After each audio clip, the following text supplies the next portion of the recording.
a todas las personas que estáis acompañándonos virtualmente o físicamente en Metalibrería. Y yo solamente estoy aquí detrás de la pantalla porque alguien tiene que estar, y aunque Ana me invitó a la presentación, aquí estoy también. Solamente empezar diciendo que, bueno, en nuestro seminario de teología feminista hemos elegido este libro para leerlo durante este año, igual que habíamos elegido el del neoliberalismo, ¿no?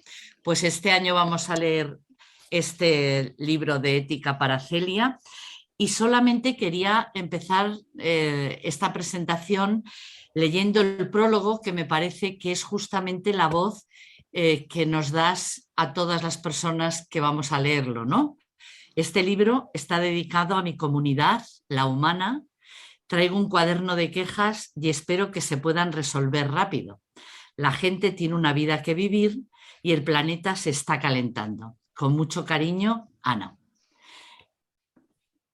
Con mucho gusto os hemos albergado en Metalibrería. Dicen algunos ponentes que algunas personas que están en el Zoom que se os ve un poco lejos. Si podéis acercar la mesa sobre la que está el ordenador, Lara.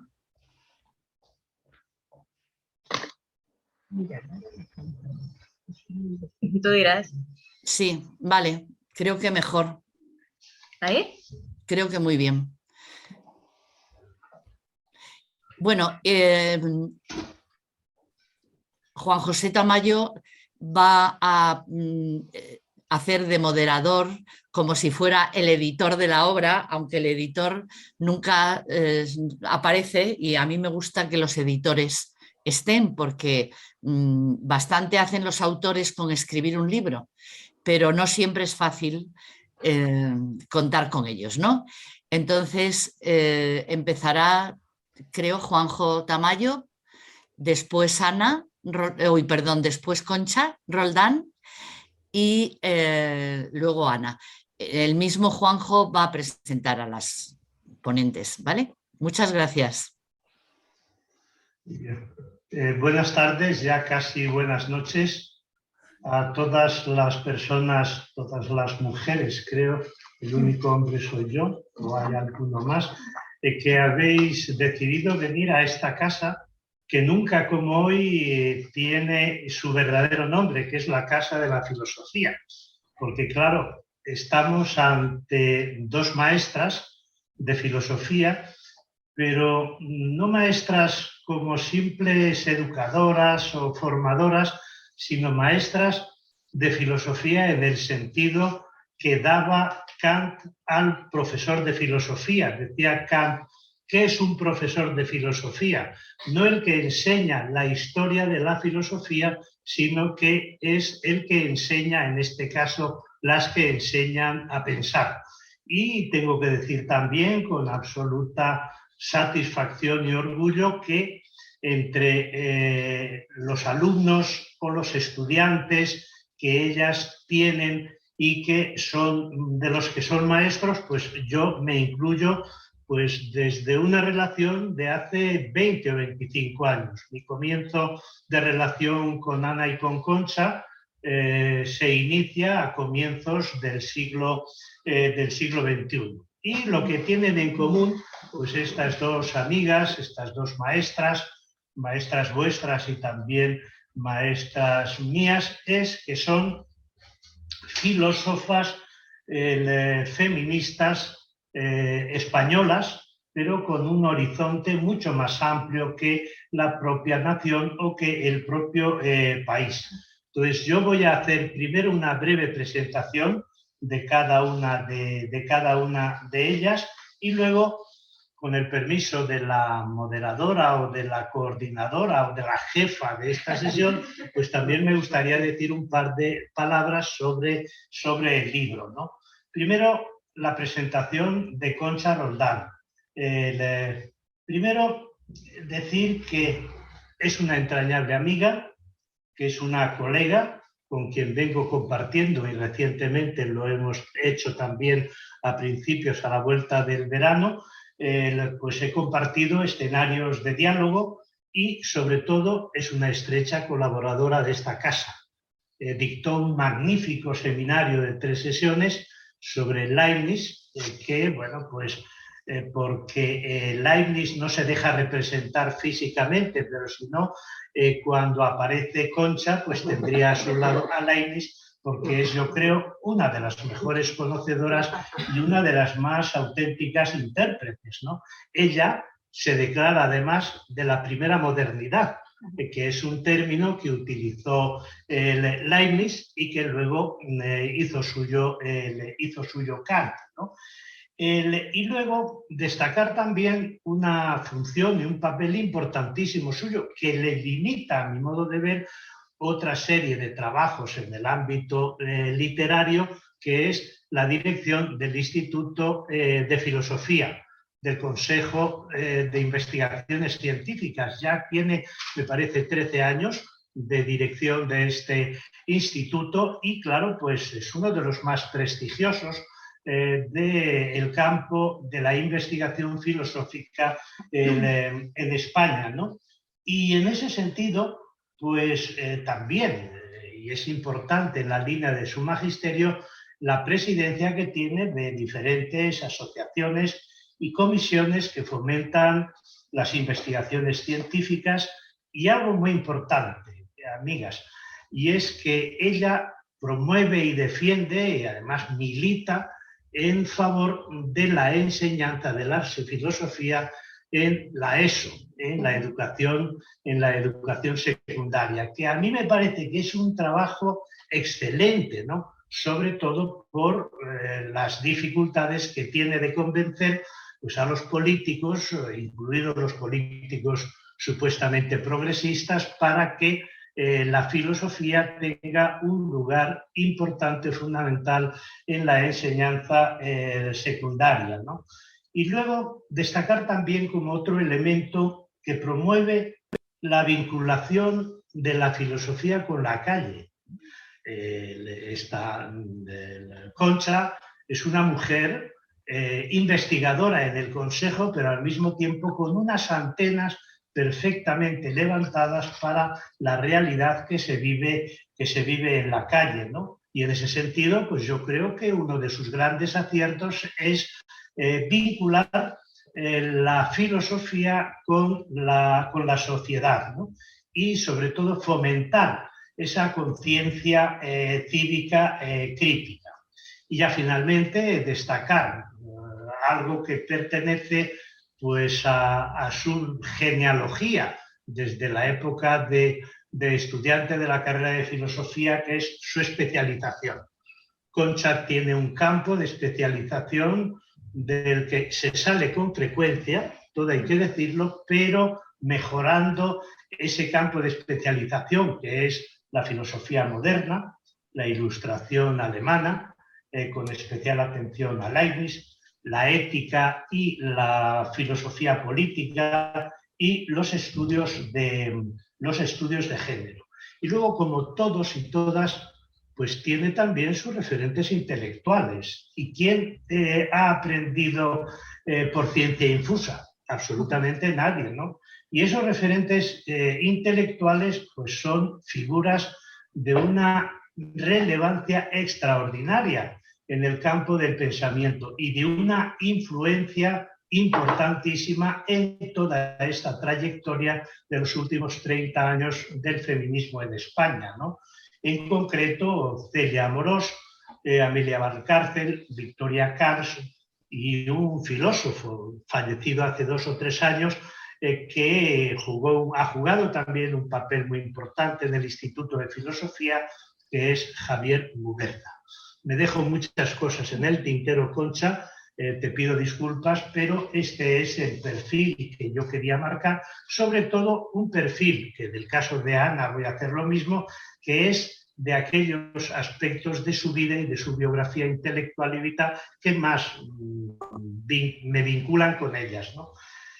Ana de Miguel, pues es también filósofa feminista española, es profesora titular de Filosofía Moral y política en la universidad. Me gusta decir solo la sigla, pero es que no me sale, ¿no? No sé si URJC.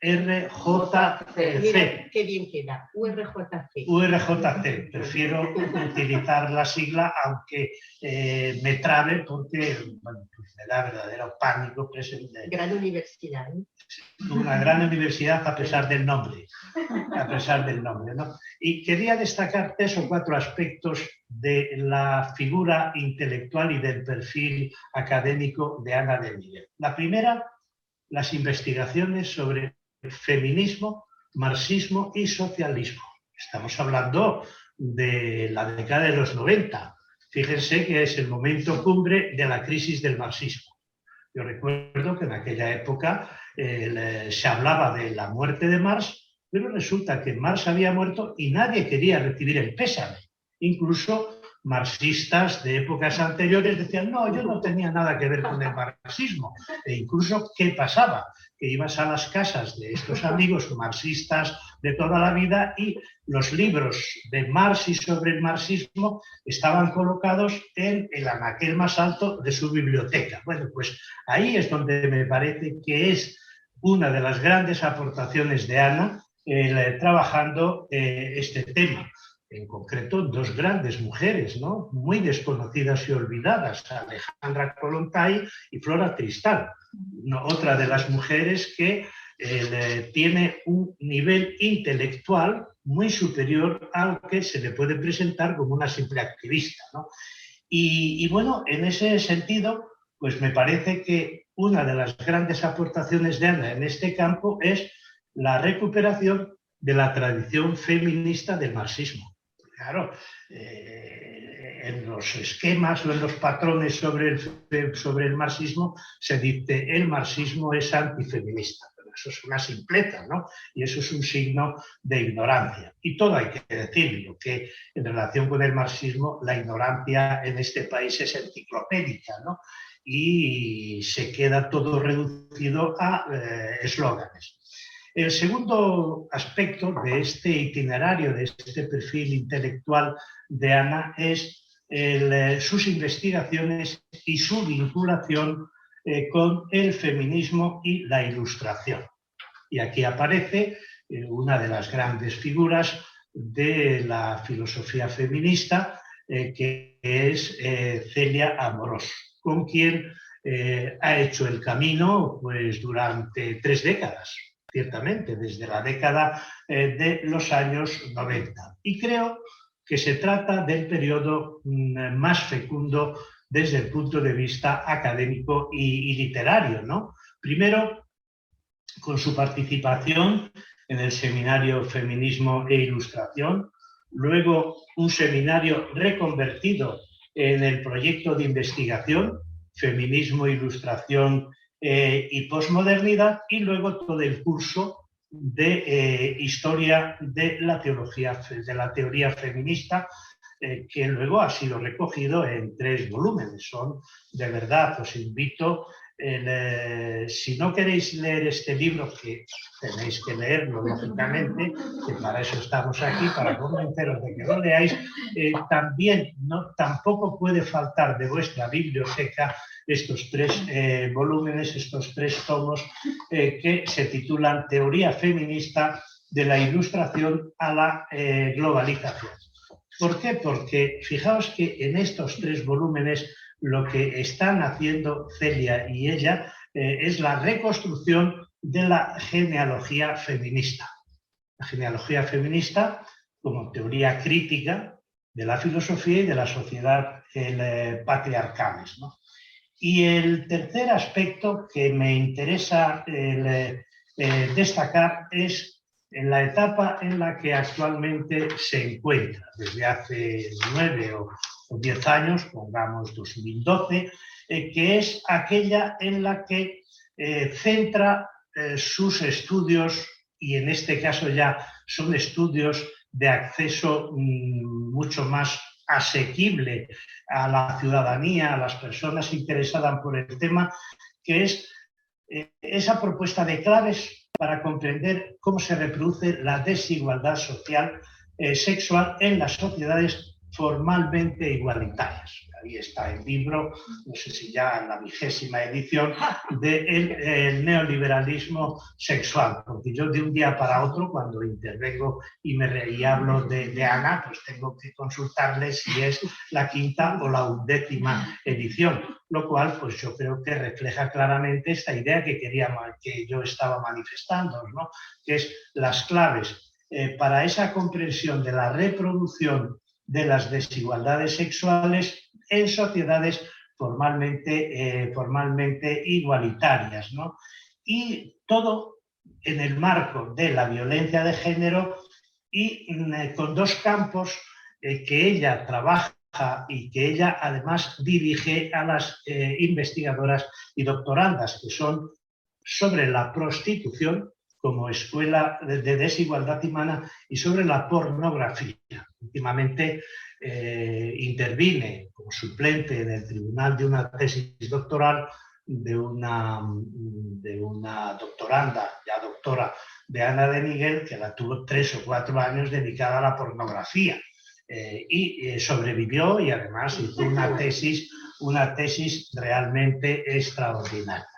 Le pido disculpas a la coordinadora de esta sesión si me he entretenido más de lo normal, pero no estoy arrepentido. Es decir, que les quiero manifestar. Y ahora, si me permiten, pues sí me gustaría decir un par de palabras sobre el libro, porque además del lector del libro he sido difusor.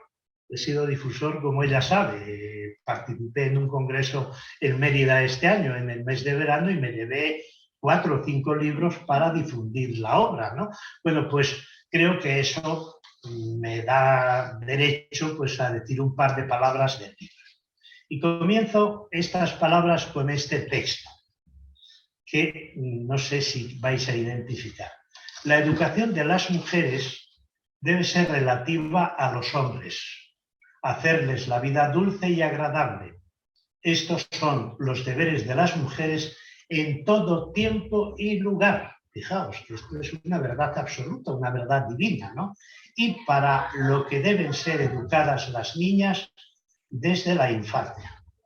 Seguro que estáis tentadas de decir, pues este es un texto de Vox, o este es un texto de la catequesis parroquial de un viejo cura integrista, o pues es un texto de una pastoral misógina de los obispos. Pues no, este texto es nada menos que de Rousseau, el autor del contrato social. Claro, ¿cuál es el problema del texto? Que ha marcado la educación de las niñas durante toda la modernidad. Cuidado, esa imagen que damos tan optimista, tan positiva, tan progresiva de la modernidad y de la ilustración, ¿no? Pues ha marcado este texto toda la educación de las niñas, ¿no? Incluso de la propia ilustración, esa que definía Kant como la era de las luces y que definía Kant como la salida del ser humano de su autoculpable minoría de edad, y cuyo lema era atrévete a pensar. Fíjense que en un libro que he leído este verano de Kant, he releído, que es sobre lo sublime y lo bello, observaciones sobre lo sublime y lo bello. Fíjense que me encuentro con esta afirmación, pero además está ahí, no sé si es en la página 68 de la edición que yo tengo. Para que una mujer pueda ser filósofa tiene que tener barba. Bueno, pues estos elementos son los que van a desarrollarse en la educación de las niñas y de las mujeres a lo largo de toda la ilustración, ¿no? Y sigue siendo pues, la guía de la educación de las niñas, cuidado, en la mente de no pocos docentes. Decimos, no, esto se da solo en esos colegios del Opus Dei, de los Legionarios de Cristo, donde se separan los niños de la niña. No, que va en absoluto. A mí me parece que sigue incrustada en la mente de muchas y muchos docentes y en la práctica de no pocos colegios. Esta sería la primera idea, ¿no? Una idea que pone de manifiesto desde el propio pórtico Ana de Miguel para desmitificar lo que puede haber sido la educación de las niñas, la educación de hombres y mujeres a lo largo de la Ilustración y de la modernidad. La segunda idea que quería destacar es la del subtítulo. Fíjense que generalmente en las obras de título y subtítulo se destaca mucho el título y se le da menos relevancia, incluso desde el punto de vista gráfico, al subtítulo. Y en este caso el título es Ética para Celia y el subtítulo es Contra la doble moral. Bueno, pues a mí me parece... Contra la doble verdad. Perdón. Ya, Perdón, pero es que va a ir. Contra la doble verdad. Y fíjense que yo creo que esta es una de las claves fundamentales que recorre todo el texto. Porque ¿qué es lo que pretende Ana? Pues pretende primero sospechar, después demostrar y luego desvelar la doble verdad, ¿no? Que por eso creo que es tan importante. Y lo resume de esta manera. Dice, la ética y la filosofía siempre han construido una doble verdad sobre el sentido de la vida. Ambas han instaurado y legitimado un sentido de la vida distinto, a veces opuesto, para los hombres y para las mujeres. Pero lo más importante es la afirmación que hace contundente cuando dice la doble verdad se ha convertido en una escuela, comillas, de desigualdad y de prepotencia. Fijaos que la expresión prepotencia remite derechamente a las masculinidades hegemónicas, lógicamente. Luego, esa es la segunda idea. La tercera, recordarán, y ellas mismas lo conocen tan bien como yo mejor, aquello que afirmaba Walter Benjamin en una de las tesis sobre filosofía de la historia. Hay que pasarle a la historia el cepillo al revés. Bueno, pues esta frase para mí la aplica de manera estricta Ana en este libro, es decir, pasarle a la historia el cepillo del feminismo del revés. ¿Y cuál es el resultado? Que todos los relatos fundacionales de los distintos momentos de la historia de Occidente están marcados por el patriarcado. El recorrido no puede ser más atractivo. Fijaos que el recorrido que hace Ana en este libro es el mismo que hicimos pues, en la década de los 60 o de los 50, porque ya cumplí ahora recientemente 75 años. El recorrido que hace Ana en este libro es el mismo que hicimos nosotros en la época de nuestra formación y de nuestros estudios, primero de primaria, secundaria y luego universitarios, ¿no?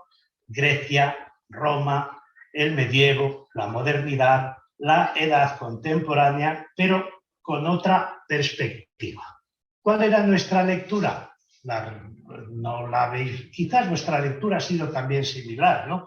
Pues considerar los mitos griegos, fundantes de la cultura occidental, destacando los grandes héroes a imitar y reverenciando a los dioses y a las diosas que regían el mundo. Y luego seguíamos pues, toda la trayectoria de la historia.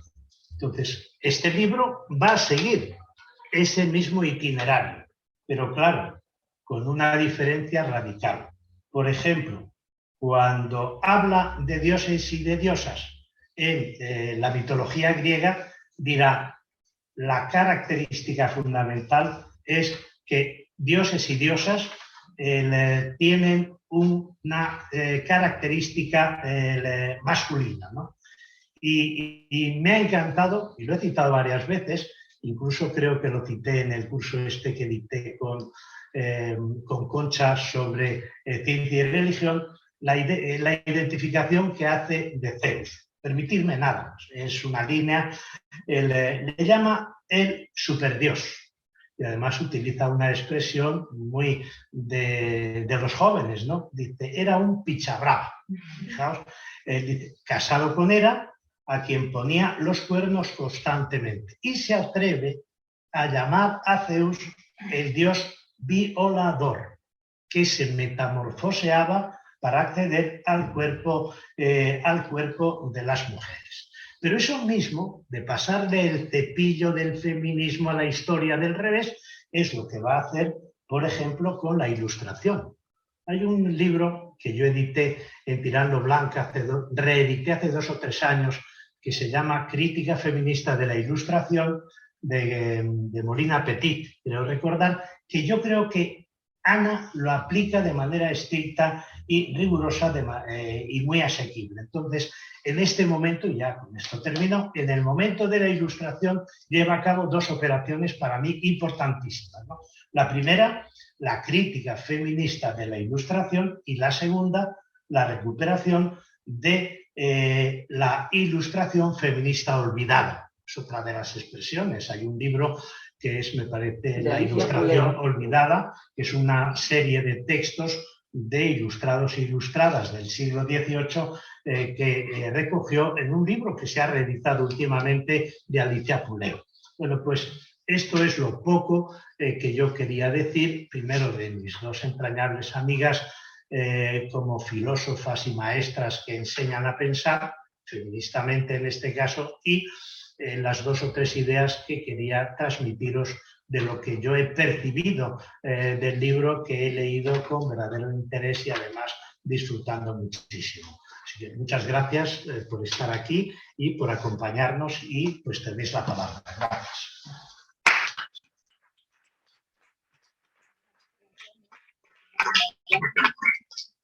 Sí, es que nos tenemos que turnar. Se tiene que poner la raza en el bolsillo.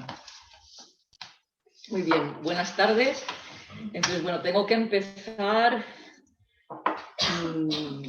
sintiéndome, no sé, muy contenta porque es la primera presentación que hago en presencial después de la pandemia en Metalibrería.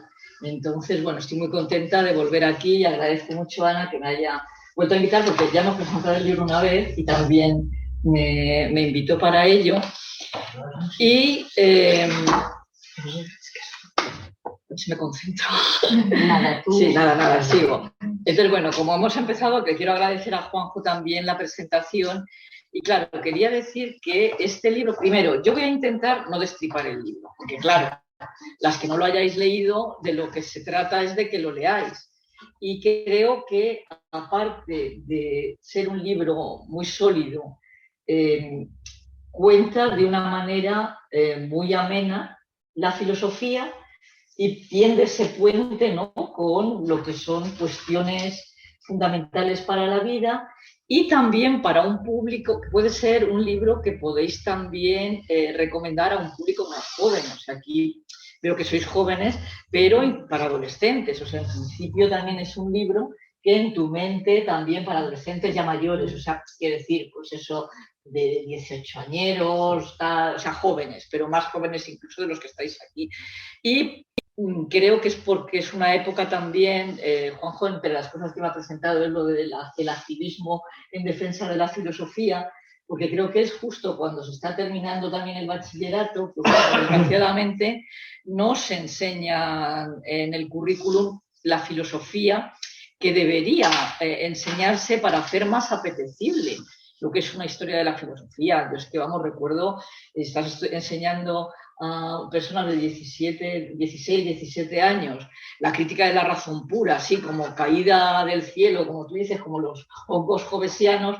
Pues bueno, no, de lo que se trata yo creo es de hacer una filosofía, un enfoque de la filosofía más novedoso, más en torno a problemas que también nos pongan en relación los problemas que trataban en su época con los que tratamos ahora. ¿Qué podemos todavía encontrar en algunas filosofías? Porque a lo mejor no es tanto el filósofo genio, porque además es que son los filósofos.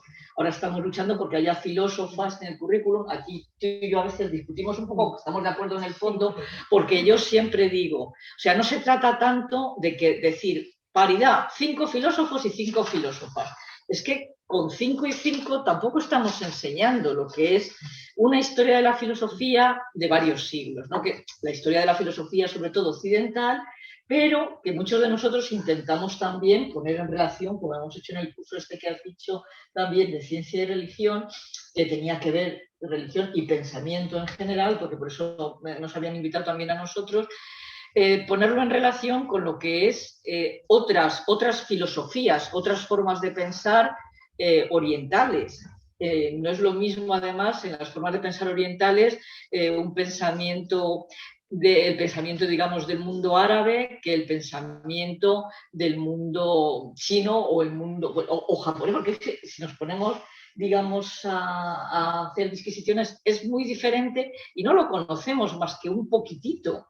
Entonces, muchas veces, como decía Juanjo, agitamos banderolas, hablamos Oriente, Occidente, y en realidad no hemos profundizado en qué es lo que está en el humus, en la base, en esa tierra de la que estamos bebiendo, de la que estamos nutriéndonos, de la que sin darnos cuenta, y eso no me voy por las ramas, eso es lo que muestra el libro de Ana, cuando, y voy también a hablar un poquito del subtítulo porque también me lo había preparado así, ¿no? Cuando nos intenta mostrar cuál es esa raíz del patriarcado, cuál es esa raíz del androcentrismo. Es decir, hablamos de ello, sabemos, sobre todo las mujeres, sabemos que estamos molestas, que hay cosas que no están bien, que no nos sentimos tratadas con respeto, que no nos sentimos tratadas en plano de igualdad. Pues todo esto tiene unas explicaciones también filosóficas, o sea, la base de la filosofía, de la forma de pensar de nuestras sociedades, lo hemos mamado, digamos, tanto los varones como las mujeres, porque yo misma, después de 35 años que nos conocimos nosotras en el seminario Feminismo e Ilustración, que ha mencionado Juanjo, que fundó Celia Amorós, 35 años llevamos trabajando y yo muchas veces me pillo a mí misma en un renuncio y es porque lo tenemos ahí. O sea, yo de pequeña, además, es que nos lo enseñaban, esto que ha leído Juanjo de Rousseau, es que era lo que aprendíamos. Bueno, yo que también ya peino canas, a mí me tocó estudiar la formación del espíritu nacional que tenía que ver con cuál es el lugar también de las mujeres. Entonces había también una cosa que se llamaba servicio social que teníamos que hacer si queríamos sacar el carnet de conducir, en fin, hacer algunas cosas en la vida pública, teníamos que hacer ese servicio también que era para las mujeres. O sea, a ellos los mandaban al servicio militar, que tampoco estaba muy bien, ¿no? Pero a nosotras nos mandaban a ahorrarse un sueldo en los comedores de los niños o limpiando a los ancianos, etcétera, ¿no? Entonces, bueno, no me quiero ir por las ramas, pero sí recordar, porque vosotras sois la mayoría más jóvenes, que eso es de lo que venimos y eso es lo que se ha ido transmitiendo en la educación, en la socialización, tanto en los colegios como en la socialización que también hay en los medios de comunicación.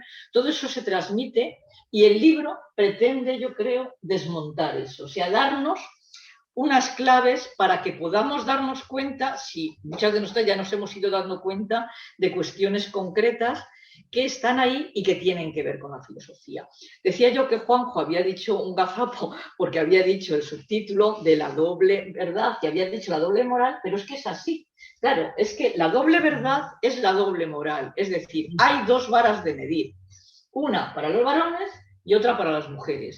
Y en esta doble vara de medir se pone, se intenta hacer lo que Celia nos explicaba muy bien en las primeras, Celia Amorós, muy bien en las primeras lecciones, porque claro, no es Celia esta, no, ya lo contarás tú, no es Celia Amorós, aunque a todos nos lo recuerda y a mí me gusta que se llame así el libro, porque es verdad, como ha dicho Juanjo, que es uno de mis referentes. Si yo no hubiera conocido a Celia Amorós, si yo no hubiera estado en el seminario de Feminismo e Ilustración, mi carrera filosófica hubiera sido muy otra, yo no me hubiera caído del caballo y hubiera hecho un Leibniz muy diferente, porque el Leibniz que yo he ido desarrollando es un Leibniz que es también defensor de las mujeres, es uno de los pensadores de la modernidad que trata con las mujeres en plano de igualdad, que de los 1.400 corresponsales que tiene, hay 200 y muchos que son mujeres de todos los estamentos, o sea, no solo las princesas, Javier Echeverría ha hecho un libro muy bonito sobre filosofía para princesas, que me invitó a hacer el epílogo, me sentí también muy orgullosa porque él es otro referente dentro del mundo lainiciano, pero él, creando academias, quiso que fuera una mujer la que dirigiera la primera academia fundada en Berlín, que era una astrónoma, Maria Winkelmann. Maria Winkelmann von Kirch estaba casada con un astrónomo más mayor, Kirch. Cuando muere Kirch, ella la quieren nombrar y no la aceptan en la academia, que hagan esto que Leibniz la propone, por ser mujer. O sea, la razón que hay en los textos es, no puede ser porque es mujer. Y las mujeres no pueden desempeñar ministerios, como se llamaba, en la vida pública, ¿no? Entonces, sin embargo, para que veáis cómo es la historia y todo esto, lo cuento sin contar lo que tú cuentas aquí, pero es todo lo que está entre líneas de esa historia que hemos heredado. Quien quieren que sea el presidente de la academia es su hijo. Pero como su hijo no llega a la altura, dice, siempre y cuando se quede su madre haciendo los calendarios, estos que eran tan importantes para los cultivos, etc. Esa es la condición que ponen. La madre sigue allí, pero no está su cuadro colgado entre los presidentes de la academia. Bueno, esta es esa doble verdad, esa doble moral. Ella es la que vale, ella es la que hace el trabajo, pero ella no puede figurar porque es mujer. Bueno, pues esto que intenta Ana muy bien en el libro es mostrar cómo la filosofía nos sirve para defendernos de estas milongas, digamos, que nos han enseñado. La filosofía nos arma también para reconstruir con conceptos que analizamos de otra manera, conceptos que son la otra cara de los valores. Por eso te decía, Juanjo, que el título es contra la doble verdad, pero es igual a decir también con la doble moral, porque no hay conceptos neutros. O sea, cuando estamos exponiendo los conceptos, están, como a mí me gusta explicar, doblados de ética. O sea, un concepto tiene ya un valor también que se está, y claro, cuando hablamos, no es lo mismo hablar del concepto de igualdad con unos contenidos que hablar de otros. Claro, tú has mencionado muy bien a Rousseau. Voy a meterme un poquito, para no irme tampoco mucho con las ramas, sí. En la primera parte del libro Ana hace un recorrido desde desde la filosofía, mencionas a Aristóteles. Yo me voy a centrar un poquito en la ilustración, que es más lo mío, aunque apunto que donde se perpetra el crimen, digamos, es en el romanticismo y en Nietzsche, que tú dices, hay muy bien un capítulo que es muy bonito, no os lo perdáis, que dice, a Nietzsche no me lo toquéis, porque además, las que hemos sido un poquito progres, encima nos creíamos que, y claro, leía, y claro, Nietzsche te estaba transmitiendo, bueno, Nietzsche, Schopenhauer, ahí Kant, me voy a meter un poquito con Rousseau y un poquito con Kant, para no llenar tampoco mucho tiempo, porque me parece que son piezas fundamentales en las que se han apoyado autores posteriores y que todavía siguen siendo referente, y es esto que os comentaba de otra forma de hacer filosofía. No vale enseñar Rousseau, ¡ay!, el discurso sobre las desigualdades entre los seres humanos. No, bueno, ¿de qué seres humanos estamos hablando? ¿Quiénes son los referentes? Pues solo los varones, es lo que muestra Ana, ¿no? O sea, es una doble vara de medir, y el referente, en realidad, que, como empezaba a decir, y vuelvo a ello, nos enseñaba Celia, es la falacia naturalista, que muy bien ya nos mostró también Hume, donde te estás, digamos, disfrazando de abstracto lo que en realidad tiene unos referentes determinados que son los varones. Entonces, claro, si dice, bueno, además la falacia naturalista, porque por naturaleza, además, se supone, como has leído ahí en lo que dice Rousseau, por naturaleza se supone que somos diferentes, pero con una diferencia tan absoluta que a las mujeres durante siglos se les impidió acercarse también al conocimiento, no solo el de desempeñar una profesión. Marie Winkelmann, que he mencionado, que era una astrónoma, pudo ser astrónoma porque se casó con el señor Kirch y tenía una biblioteca en su casa a la que tenía acceso. Otras filósofas a las que yo me he dedicado, pues como Anne Conway o como Ana María van Schurman, son mujeres que fueron tratadas siempre como excepciones, que es la otra palabra mágica, ¿no? O sea, somos diferentes. Diferente significa que las mujeres somos inferiores y las mujeres que llegan a algo es porque son excepcionales. Y todo eso, sin darnos cuenta, lo hemos ido asumiendo, de forma que algunas filósofas, pues pienso ahora en la misma Hannah Arendt, que ahora es una que mencionan para Muestra un botón, o María Zambrano, ellas pensaban que no, que ellas tenían un trato de igualdad. Bueno, si se hubieran dado un poco cuenta de que es ahora, al cabo de tanto tiempo, que se las pone en las historias oficiales de la filosofía, pues a lo mejor hubieran pensado que el trato no era tan igual. Voy a dos cositas para no pasarme más de 4 minutos o así más. Rousseau en el Emilio, el tema de la educación, y que Sofía sea un capítulo de ese libro. Un capítulo en el que se está diciendo que ella tiene que dedicarse pues, a lo que decían los pedagogos de la época. Pues pensemos también en Luis Vives, Fenelón, todos los pedagogos de los orígenes de la modernidad. Y con esto introduzco también lo que quiero decir de Kant. Lo que están haciendo es describir una situación de hecho, pero de ahí también la doble verdad y la doble moral, a la vez que lo están describiendo, están prescribiendo, normativizando cómo debe de seguir siendo. Este es el problema, ese es el problema de la doble moral.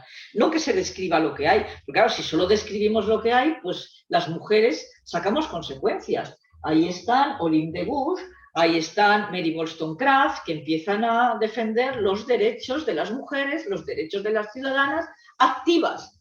Porque Kant, nuestro querido Kant, igual que Rousseau, claro, hablan en abstracto y parece que son especistas, igual que también he oído a Gómez Pina el otro día decir de Aristóteles. Sí, nadie dice que no piensen que las mujeres no forman parte de la especie humana, que algunos sí que lo pensaban, ¿eh? Durante todo el siglo XVIII circula por Europa un anónimo que dice mulieres non esse homines, es decir, las mujeres no son seres humanos, no tenían alma, ¿eh? Se les quitaba, y claro, si no tenían alma, que era donde se supone que residía el cerebro y tal, pues ni podían pensar, ni podían hacer filosofía, ni podían hacer matemáticas, ni tenían capacidades para la abstracción, ni nada. Entonces, todo eso, que cuento yo ahora todo muy deprisa, pues bueno, nada, podéis leer que hay un desarrollo de algunos de estos aspectos. Y aparte del tema de la educación y el tema de la ciudadanía, claro, pensemos en Kant. Claro, Kant, que es verdad que dijo sapere aude, pero ¿a quién le estaba diciendo sapere aude en la Ilustración? ¿Quién es el referente? Kant hace un imperativo categórico que es la panacea del formalismo. Si lo veis, o sea, no dice, obra con respecto a los demás como que obrarás contigo mismo, ¿no? Pero no dice si eres hombre o mujer, pero yo ahí he dedicado muchos trabajos que si queréis lo leéis sobre lo que yo he denominado un gineceo en el reino de los fines mi virtuosa, mi ciudadana es otro artículo donde hablo de esto. Si nos ponemos a contrastar los textos del formalismo del padre de la ética con los antropológicos, Juanjo ha mencionado las observaciones sobre lo bello y lo sublime, que es un escrito de más de juventud. A mí siempre me decían, bueno, pero claro, es que aquí Kant todavía no ha desarrollado las críticas, pero en las propias críticas, en la fundamentación de la metafísica de las costumbres, en escritos de antropología, que ya son poscríticos, ahí donde aparece lo que son los referentes y cómo se está refiriendo a las mujeres de manera diferente cuando dice que la mujer es un animal doméstico, el primero entre los animales domésticos, ¿no? Entonces, claro, le está prescribiendo que tiene que seguirse dedicando a las labores del cuidado, porque eso está, falacia naturalista, en su naturaleza. Las mujeres están más cerca de la naturaleza, por eso es por lo que la mujer se asimila a estos animales domésticos. Voy a cerrar, porque claro, estaría horas hablando, pero no es el caso. Entonces, el tema de la complementariedad de lo público y lo privado es que es un engaño, claro, porque para que nos complementemos y si lo que se hace es para como dice el refrán de para mí lo ancho y para ti lo estrecho, ¿no? La ley del embudo. O si se dice, claro, es que los varones por naturaleza no tenemos esa intimidad. Es que no tenemos sensibilidad ni para tampoco la poesía, ni para la música. Es que no tenemos en nuestra naturaleza lo del sentimiento de la maternidad. Iba a decir, ¿qué coño? Bueno, yo he tenido una hija, yo no he tenido esa sensación, ha nacido mi hija, la quiero un montón, tiene 21 años ahora, ¿ves? Pero yo no he sentido ese enamoramiento de decir, ay, y el cuidado. No, mira, aquí, y mi pareja que hemos compartido los cuidados, sabía tan poco como yo. O sea, yo no sabía más por ser mujer de cómo se cambia un pañal. Llegamos a casa y decimos, mira, esto es un paquete de pañales, esto es un culo sucio, pues esto hay que practicar, claro. Me refiero, yo soy lamarckiana, la función crea el órgano. Y este libro nos habla de cómo nos han educado y nos han socializado para ser de una determinada manera, cuando en realidad también los varones pueden aprender lo que es la igualdad. Y la igualdad significa también lo que a nosotros nos enseñaban para sacrificarnos. Esa abnegación de la mujer, que es que se sigue viendo, que vamos como árboles de Navidad, con la bolsa, la cartera del trabajo, la bolsa de la compra, el carrito de los niños. Un ser humano no puede cargar con todas las tareas y el otro llegará y como yo digo, ¿qué quiere ser padre? Para poner una semillita y decir buenas noches por la noche. Hola, buenas noches, hijo, me bajo al bar a tomar. Bueno, estoy exagerando, ¿no? Afortunadamente hay muchos varones que están también viendo que esto no puede ser así. Cierro, quería decir, bueno, ¿qué es lo que podemos hacer? Claro, tú, si quieres, ahora desarrollas un poco más este aspecto de la filosofía crítica, de qué puede hacer el feminismo, si te parece, ¿no? Y ese desmantelar esa ontología de la doble verdad y de una ética y una política tradicionales ad hoc legitimadoras de la desigualdad y de la opresión sexual, y yo casi me quedo aquí, ¿no? Animaros a leer el libro y animaros también a lo que decía de la filosofía en la calle y a una filosofía y a defender. Ahora estamos teniendo una lucha para defender en el currículum de secundaria que nos devuelvan la ética. Es fundamental que en estos momentos de la vida, y si me apuráis, yo me estoy haciendo muy simpatizante de la filosofía para niños también, en el sentido, ya digo, no de contar la crítica de la razón pura a una infante de 3 años, pero sí de contar lo que es la filosofía como una herramienta crítica para que no nos vendan estas motos que nos llevan vendiendo durante siglos y para que aprendamos también a argumentar. Si queremos cambiar, y eso lo hicimos muy bien en este seminario, yo creo que estábamos muy de acuerdo todos en lo que es el diálogo, ¿no? O sea, si tú quieres dialogar con otros seres humanos, además de culturas diferentes, porque fijaros lo que nos pasa en la nuestra propia. Si además queremos dialogar con otras culturas, pues lo que tenemos es que poner unas bases de una argumentación para no tener que rompernos la cabeza unos a otros, sino de llegar a acuerdos. Entonces, bueno, termino nada más animándoos a leer esto y a ver que lo del alma bella del romanticismo le puso la picota y Nietzsche ni os cuento. Y ya te dejo la palabra porque me he pasado como 3 minutos que no podemos evitarlo. Juanjo, tú y yo somos así. Lo digo así, comparto la culpa, porque también es... Muchas gracias.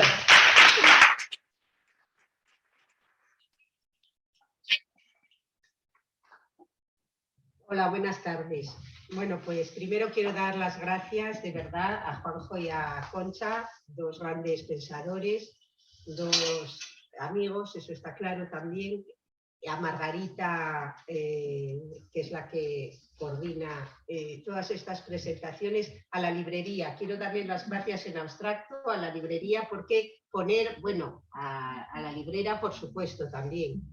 Tener una librería de filosofía me parece un desafío total a esta sociedad neoliberal que nos invita a no pensar. Eso es lo primero, sino a consumir y a vivir bien, en vez de pensar en qué es una vida buena. Bueno, entonces voy a empezar, ya, dadas las gracias, bueno, a vosotras sobre todo.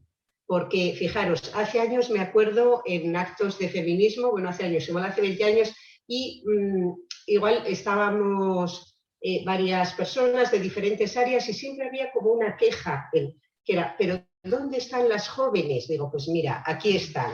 Para quienes no lo veáis, está la librería, todo el público son chicas jóvenes, muy jóvenes.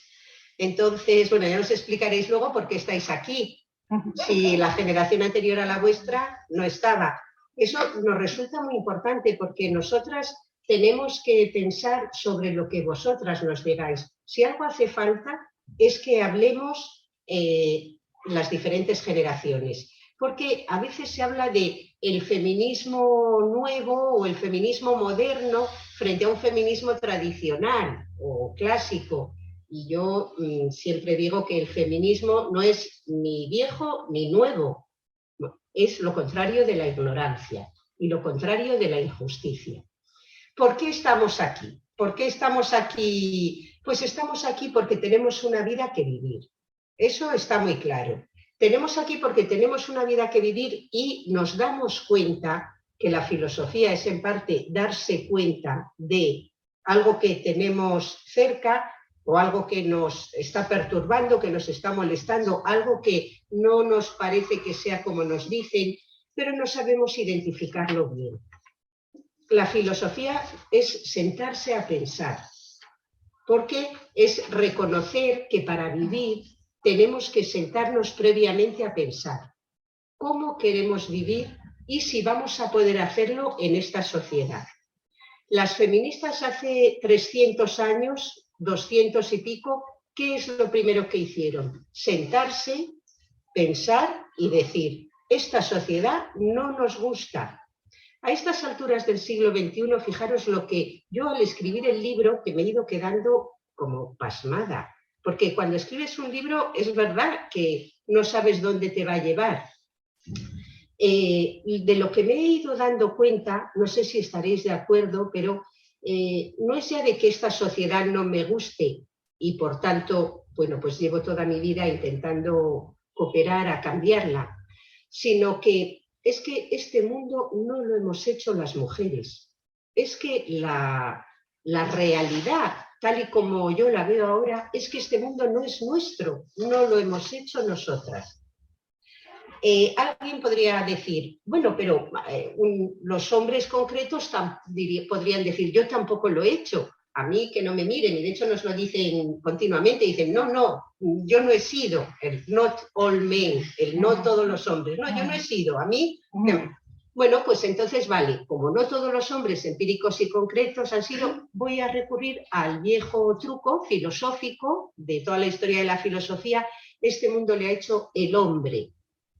El hombre, cuando Protágoras dice el hombre es la medida de todas las cosas, de lo bueno en cuanto bueno, a ese hombre me refiero, al hombre protagonista de la historia de la humanidad, de la aventura de la humanidad. Pero es que decir que este mundo no lo hemos hecho nosotras, creo que podemos estar de acuerdo que si nosotras hubiéramos hecho el mundo, no hubiéramos hecho nunca un mundo en el que no tuviéramos derechos civiles ni políticos. ¿Cómo íbamos a hacer nosotras un mundo en que nos diese miedo volver a casa por la noche solas? Todavía hoy, como me dicen mis estudiantes, y como trato en todo el apartado de la sexualidad, de lo que se llama sexualidad. ¿Cómo pueden tener, si hubiéramos hecho nosotras el mundo, cómo íbamos a haber hecho un mundo en el que los hijos que gestamos durante 9 meses, que nos convertimos casi ahora, más que antes, como en templos del Espíritu Santo. Las chicas embarazadas se cuidan, no dan un trago de alcohol, ni toman lechuga, ni toman jamón. ¿Cómo íbamos a hacer un mundo en que nosotras gestáramos los hijos y llevaran el apellido de los padres? Pero no que llevaran el apellido de los padres, que los hijos fueran de ellos. A lo largo de toda la historia de la humanidad, los hijos no han sido de las madres, eran legalmente solo de los padres. No es que fueran mitad y mitad, no. Un mundo en el que los hijos, hasta hace pero muy pocas décadas, eran legalmente de ellos. ¿Cómo íbamos a hacer nosotras este mundo? Si fuéramos lelas o si fuéramos personas solo comprometidas, como quería Rousseau, en hacer que la vida de ellos fuera fácil y agradable, pero no es el caso. Entonces, este mundo lo ha hecho el hombre. Bueno, tampoco es exacto del todo, fijaros, lo han hecho hombres subidos a hombros de mujeres, o lo han hecho hombres con mujeres incorporadas. Entonces, todo está mal pensado y todo está mal hecho. Cuando el hombre, le da igual Sócrates que Platón, que Aristóteles, que cuando piensa qué es el ser humano, qué es... No, claro, no ve la mitad de lo que es un ser humano, porque está pensando ya como un hombre que ha delegado todo lo que es los cuidados, pero que los cuidados que es una parte esencial de lo que somos los seres humanos, por no decir la esencial. Todo eso se lo ha quitado de la vista y lo ha delegado en mujeres, y para hacerlo las ha sometido, pero las ha sometido con un sistema de poder severísimo, tan severo. Mirad, yo en el libro utilizo el amor, el amor, de verdad, yo también tengo el humor, perdón, que me lo adelanto. El humor continuamente, porque si no, es que te da un patatús, no lo puedes soportar. Si tú te consideras una persona de tal cual, una persona, y comienzas a repasar ahora lo que es los grandes relatos, la mitología griega, el cristianismo, la filosofía laica, que todo lo iba a mover, la filosofía que se autodefine como la filosofía todo lo mueve, todo. La filosofía jamás quiso mover el lugar que a las mujeres nos había asignado la mitología griega, la religión cristiana, no tuvo ningún interés, al contrario. Mientras el hombre se lee a sí mismo como yo como filósofo es que todo lo muevo, soy el gran transgresor, como dice Nietzsche, y Nietzsche se autodenomina el gran transgresor, pero quiere a las mujeres exactamente en el mismo lugar que las quiere Rousseau o Aristóteles o el cristianismo o Homero. Y el lugar es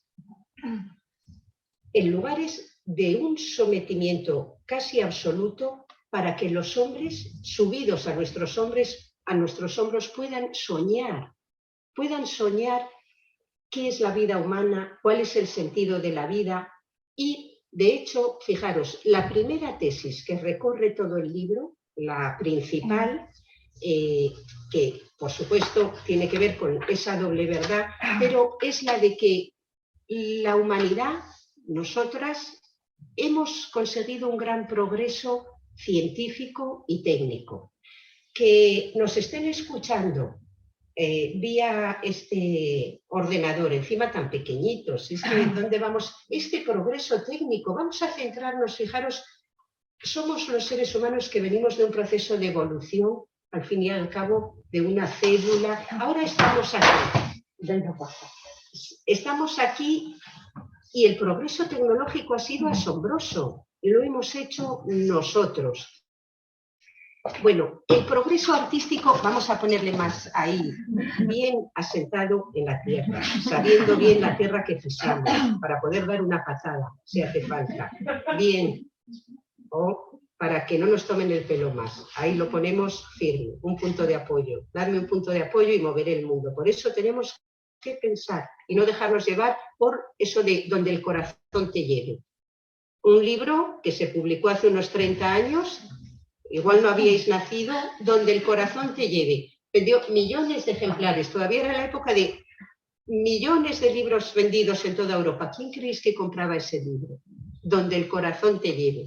Todo mujeres. Todo, ¿veis a algún hombre comprando un libro donde el corazón te lleve? No, no.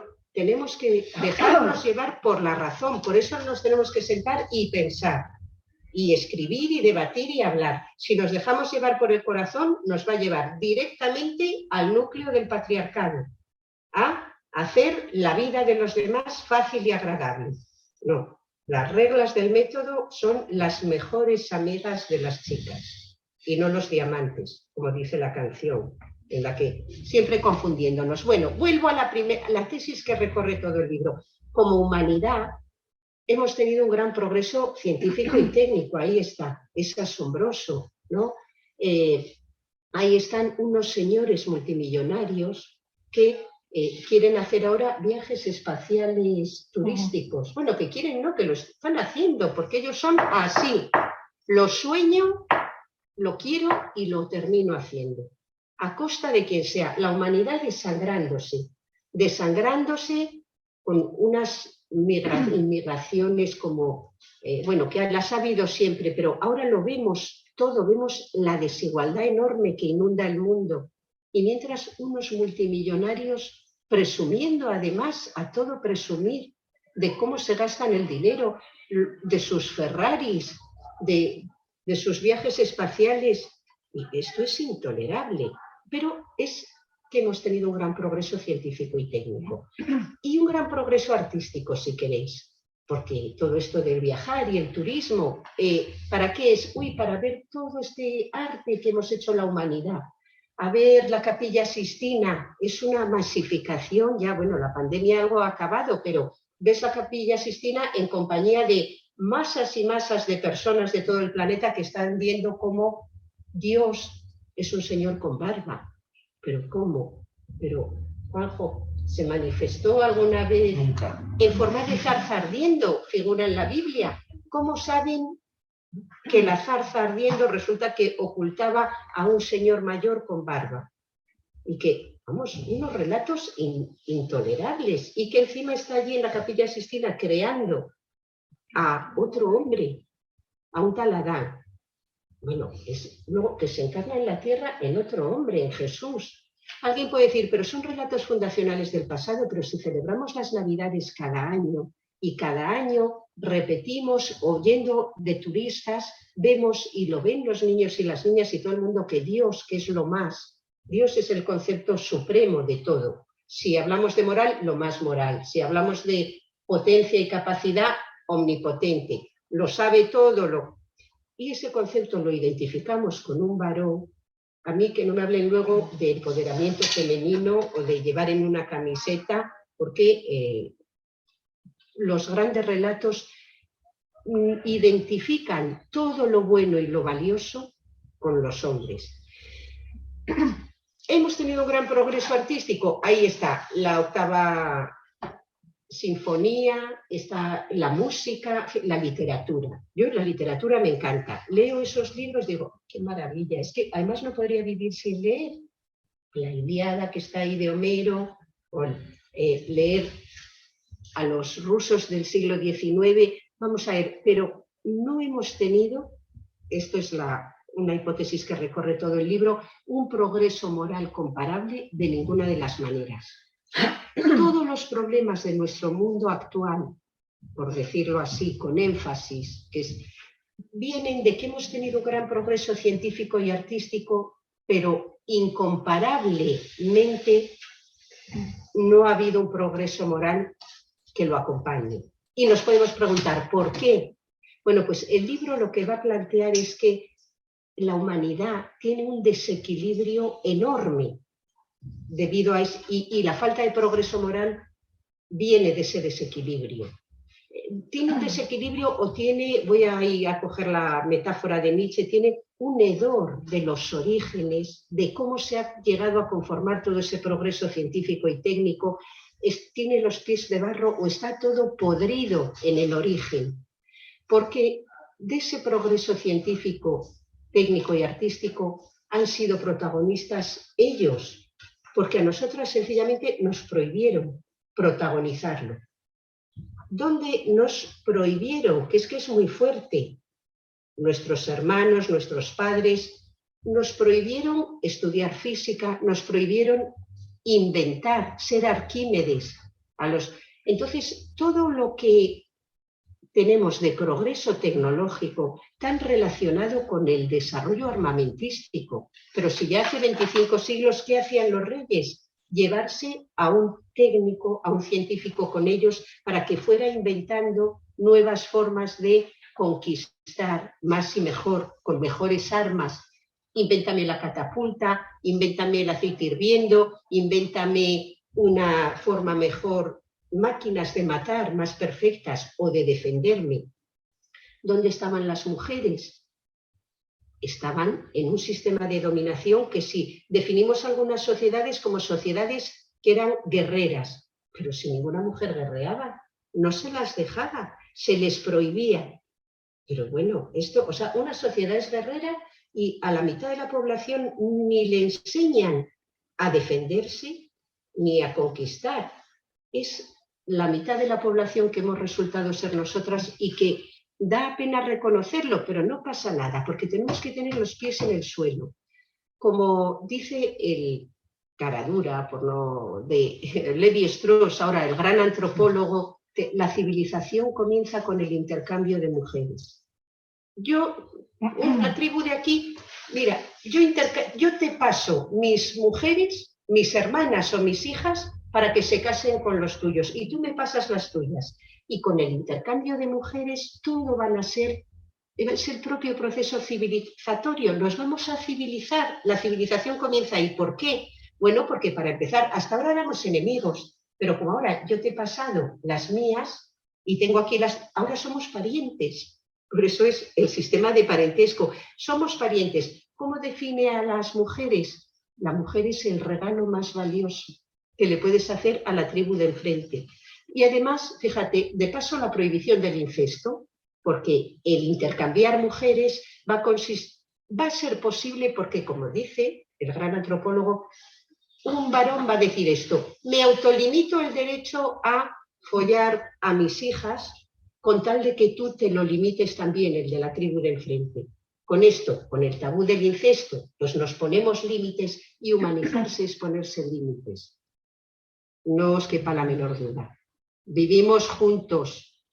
Ponerse límites no es algo optativo, es la propia esencia del ser humano porque vivimos juntos.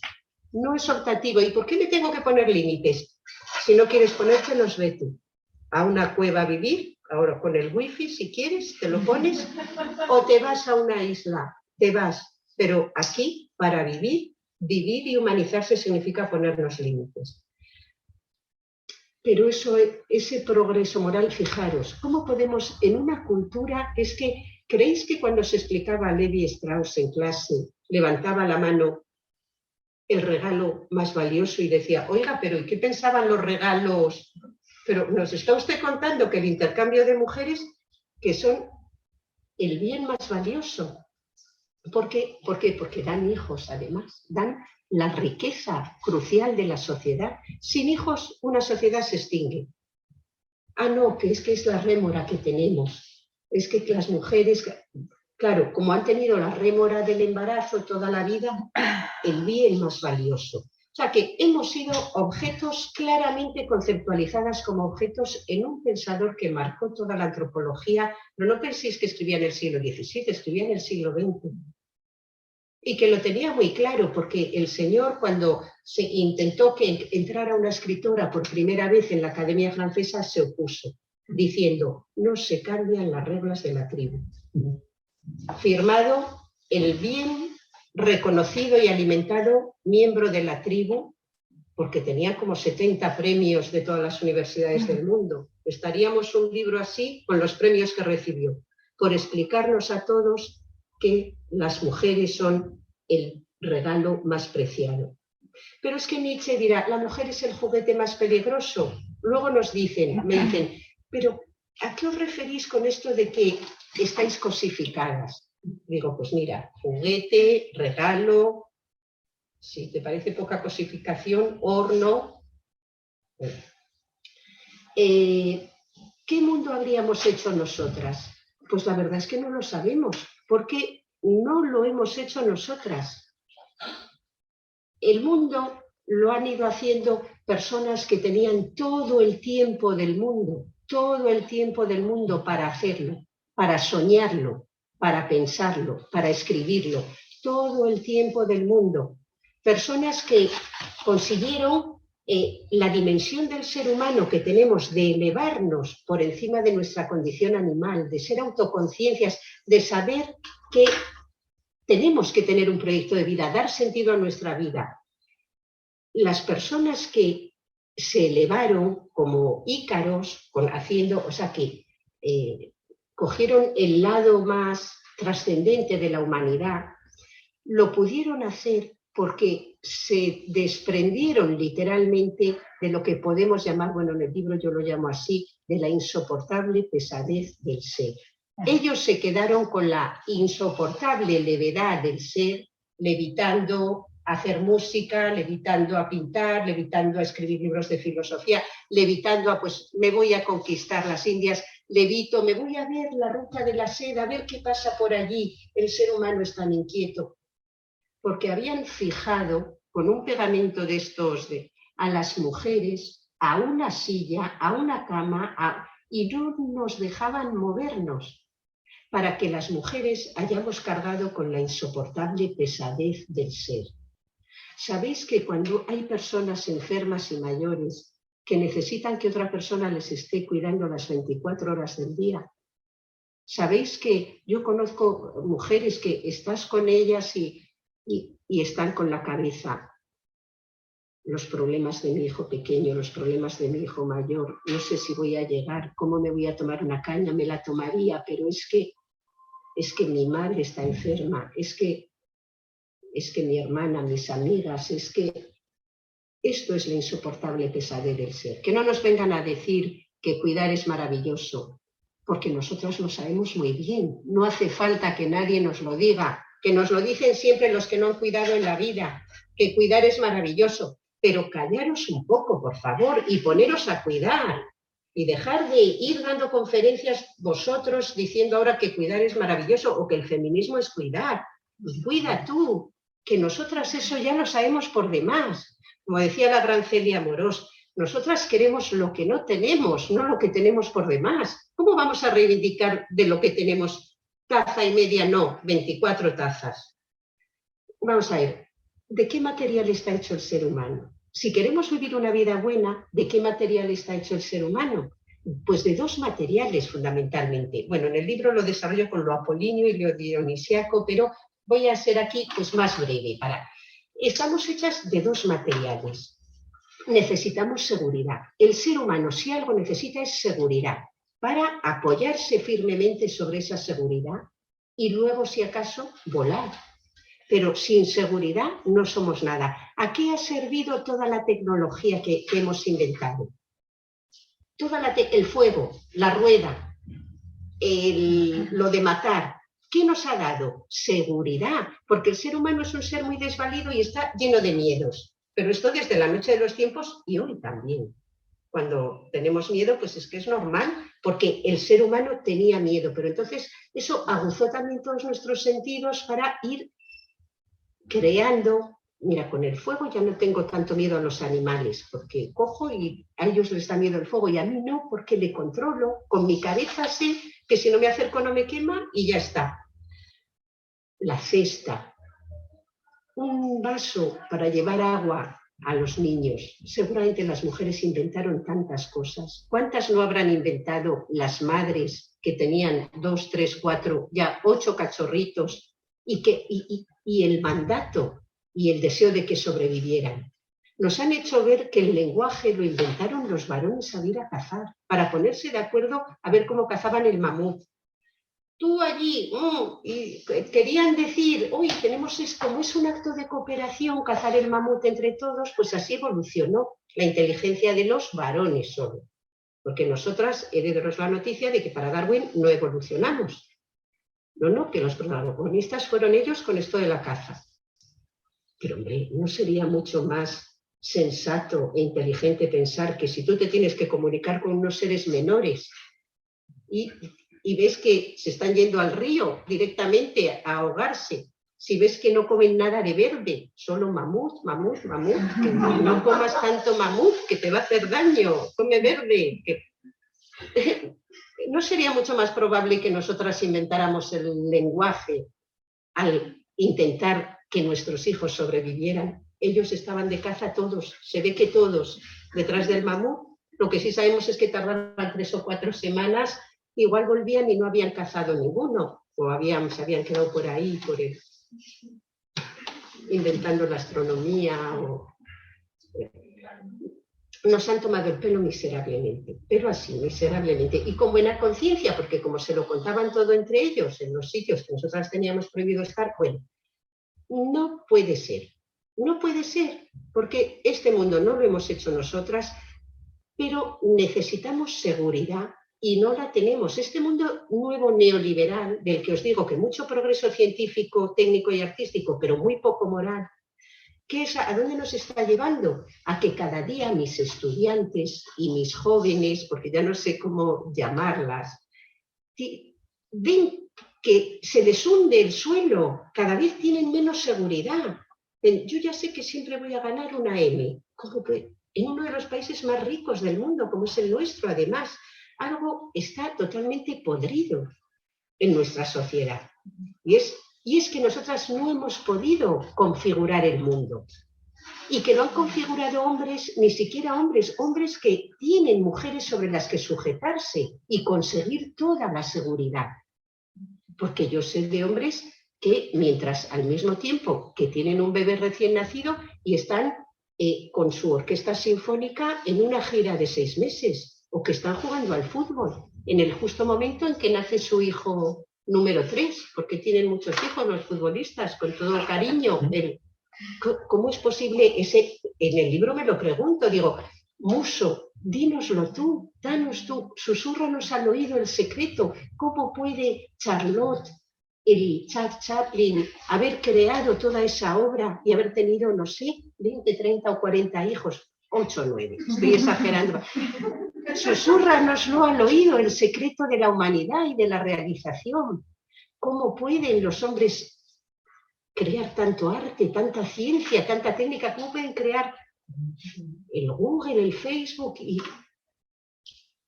Porque estamos nosotras ahí. Sí, el tiempo. Bueno, no puede ser, porque luego el mundo, todo esto es a costa de alguien. El desarrollo de las individualidades está siendo a costa de la mayor parte de las personas, cuyo proyecto de vida está siendo, abatido, porque no hay seguridad. Pero luego el ser humano, aparte de la seguridad, necesita soñar, volar y quiere la seguridad para algo. Y nosotras no hemos podido soñar nada. El único sueño que yo sepa que hemos tenido las mujeres es defendernos y salir del lugar en que nos habían dejado. Pero no hemos soñado en positivo cómo queremos el mundo. Bueno, pues, y esto lo tenemos que hacer. Y ellos lo tienen que aceptar. Y es algo muy importante, porque el mundo está no precisamente bien. No podemos ser muy optimistas. La segunda cuestión es que defender y explicar por qué todo está podrido, porque los hombres, señalo a Juanjo, cuando Juanjo es un gran aliado, pero un grandísimo aliado, porque los hombres nunca se han puesto en nuestro lugar. Se lo ha permitido y lo ha legitimado la filosofía y la ética. Ponerse en el lugar de la otra persona, salir de tu yo, de tu miserable yo, si me permitís decirlo así, y ponerte en el lugar de las otras personas es la posición moral.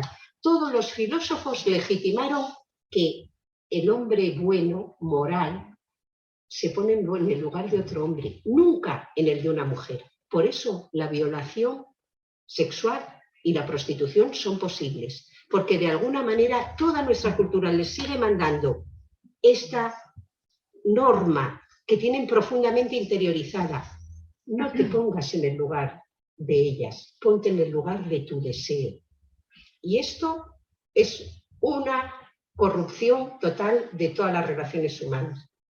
Gracias, y al debate, mini debate, pero gracias por esto.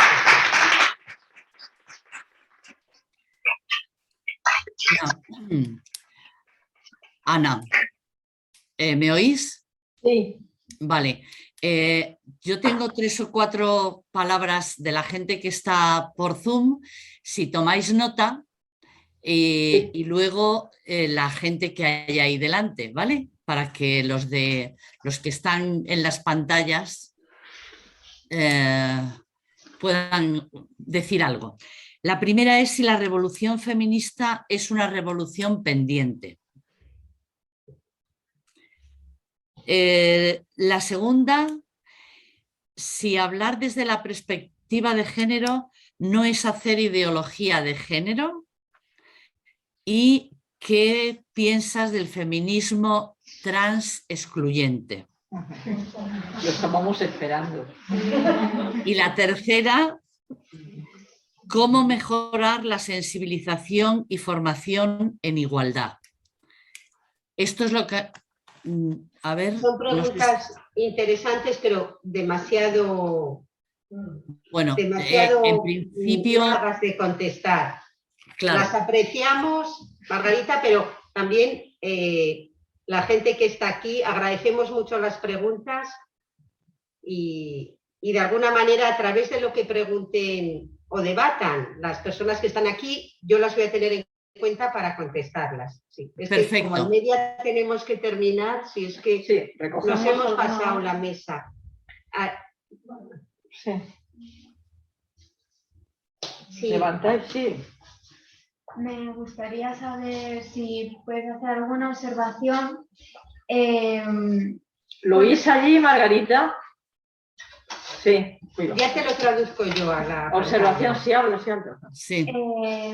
Con respecto a las religiones y lo que has mencionado de ese señor mayor con barba que representa la sabiduría total, relacionar eso con, creo que se queda en el intento de darle la vuelta y ahora esos lemas de, no, si Dios es una mujer, tal, pero ¿qué tipo de mujer? Una mujer joven, hipersexualizada, que sale en esos videoclips que también nos mencionas en el libro y que al final, ¿de qué manera eso perpetúa la misma idea? Que al final la sabiduría queda en un señor mayor, porque una chica medio desnuda jugando con las nubes sigue sin ser lo supremo. Bueno, pues ¿Pero había alguna otra más? Si ya no querías alguna. Aunque, mira, muy brevemente, yo como doy género y filosofía, por ejemplo, en la universidad, o algo muy habitual hasta ahora ha sido que cuando explicamos la desigualdad entre mujeres y hombres, algún estudiante hace con algunas gentes, dice, qué daño ha hecho el cristianismo. Es como, la culpa es del cristianismo. Y yo, en el libro, pues, aunque al cristianismo no podía ser de otra manera, le doy lo suyo, la palabra más importante de nuestra civilización es padre. Padre, es la que levantas padre, si es posible, que alguien me ayude, y es padre. Pero yo, Juanjo lo sabe bien, pienso que el cristianismo tiene rivales muy potentes para ver quién ha contribuido más a legitimar la opresión de las mujeres. Entonces, en esto tenemos que tenerlo muy claro. Incluso pienso que hoy es más necesario explicar que las mujeres seguimos en el lugar que estamos porque nuestros compañeros de izquierdas y progresistas nos han traicionado a lo largo de toda la historia. Eso sale en el libro, o es que no era de izquierdas y progresista Rousseau, o es que no era progresista Nietzsche, o es que no era progresista Kant, o es que no era progresista, Levi Strauss ya no sé ni lo que era, o es que no era progresista Darwin, que dice que nosotras, menos mal que las hijas, las mujeres heredan del padre el gen que evoluciona, y así pudimos ponernos al día con la evolución. Entonces, fíjate, y luego, entonces, no que alguien diga que Dios es una mujer, como tú dices, bueno, a ver, déjame un poco en paz a Dios y estudia cómo han legitimado tu situación de subordinación a el proyecto de los demás, los amigos, los cercanos. Y creo que estamos en una situación hoy que se repite. A las mujeres nos vuelven a poner en nuestro sitio. Nos vuelven a poner en nuestro sitio. Desde ideologías muy distintas. Y así podemos comprender qué es lo que nos ha pasado a lo largo de toda la historia. Como se nos ha dicho, tú calla, porque te detengo, te echo del trabajo. Si quieres estar tranquila, a ver lo que piensas y a ver lo que dices. Y es decir, ojo, que Dios no tiene toda la culpa. Al contrario, tenemos que analizar con mucha sangre fría los discursos supuestamente amigos y que en el fondo nos están diciendo, cuidado con lo que pensáis. O pensad lo que queráis, pero no os atreváis a decirlo. Y así estamos. ¿Me dejas Sí, que por diga yo supuesto. algo? Porque, bueno, hombre, también por las preguntas que ha habido... Yo creo que he respondido sí, algo. pero yo también Sí. quería decir alguna cosita, si puedo añadir un poco. ¿Sabes qué es la ciudad de la libertad? Sí, no, porque además es que yo me he dedicado a trabajar el perspectivismo, tanto en Leibniz como también nuestro gran Ortega habló de perspectivismo, y quería mencionar algo sobre ello. No, lo de la revolución, es que yo, claro, la revolución feminista no es como la revolución francesa o la revolución industrial, es una revolución, yo creo, más de paulatina y de día a día, ¿no? Entonces, en ese sentido, claro, si me apuras, yo contestaría un poco también, no tanto que está pendiente, sino que, claro, tiene que irse desarrollando, que es en realidad el feminismo, porque va muy poquito a poco desarrollándose. Y esto es mi opinión y una cosa en la que tú sabes que yo creo. Yo lo que veo con esperanza, creo que ya soy muy mayor y me voy a morir sin verlo, me gustaría ver que desapareciera que pudiera desaparecer el feminismo, porque el feminismo, en realidad, esa revolución paulatina y día a día es para conseguir unas metas que si las consiguiéramos, a lo mejor ya no tendríamos por qué seguir hablando de feminismo como lo tenemos que hablar. Y esto lo ligo con el tema de la última pregunta que hablaba de feminismo como transexcluyente. A mí me gusta esto mencionarlo en positivo. Claro, el feminismo, ¿a qué se dedica el feminismo? Claro, el feminismo defiende a las mujeres y el feminismo defiende la emancipación de las mujeres. Entonces, bueno, pues es que ese es el campo del feminismo. No es que se excluya, es que eso es lo fundamental. Entonces, si somos mujeres, digamos, estamos defendidas por el feminismo. Porque esto nos daría para un curso y estamos haciendo cursos enteros, ¿no? Y con respecto al perspectivismo, claro, el perspectivismo es que es una mirada. El perspectivismo no puede en sí por sí mismo ser una ideología. El perspectivismo, la perspectiva, el mirar con las gafas de género o con otras gafas, lo que es un correctivo. Lo que te hace es ver otros aspectos que son los que justamente la ideología dominante no nos está dejando ver.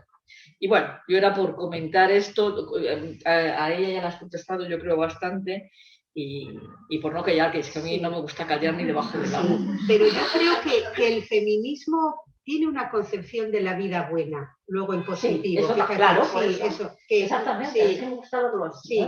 Y porque fijaros un detalle, que yo también escribiendo el libro reparé en ello más que nunca en toda mi vida, que es como en filosofía se suele decir que no tenemos criterio para mantener que una vida, un tipo de vida, es mejor que otra. Porque en sociedades democráticas y plurales, pues todo tipo de vida, con tal de que no lesiones los derechos de los demás, ¿por qué va a ser mejor una vida, por ejemplo, consagrada a leer libros que una vida consagrada a jugar a la Play toda la vida? O sea, tenemos un criterio desde fuera para decir, no, es mejor esta vida, es una vida mejor si lees, que no estar todo el día con la Play o con el móvil. Dice, la filosofía es muy democrática. Dice, no hay criterio.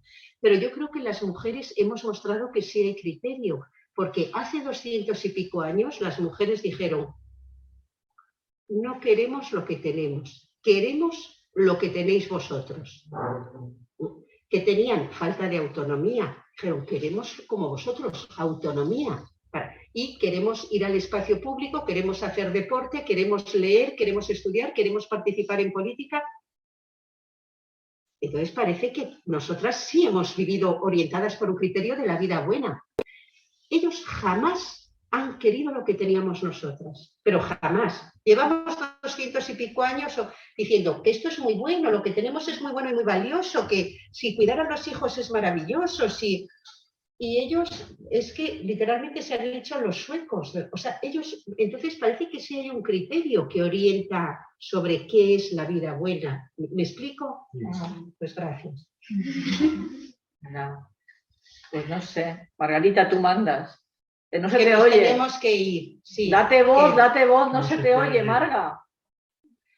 No te escuchamos. Ya, creo que ha sido muy interesante. A mí me gustaría terminar con este proyecto que nos presenta Ana, de sentarnos, pensar, darnos cuenta, como ya termina el libro, de que ya estamos listas para actuar. Me parece que es un proyecto interesante, emocionante y también para los hombres, ¿no? Donde en la contraportada, es que este libro tiene muchas cosas importantes. En la contraportada termina diciendo: no es solo una ética para chicas, es también una llamada a los chicos para que se atrevan a transgredir de verdad, para que dejen de ponerse en el lugar de sus deseos y se pongan en el lugar de las demás. Me parece que es un buen manual para que vayamos aprendiendo todos, nosotras y ellos, dónde queremos estar para una vida mejor y una vida nueva.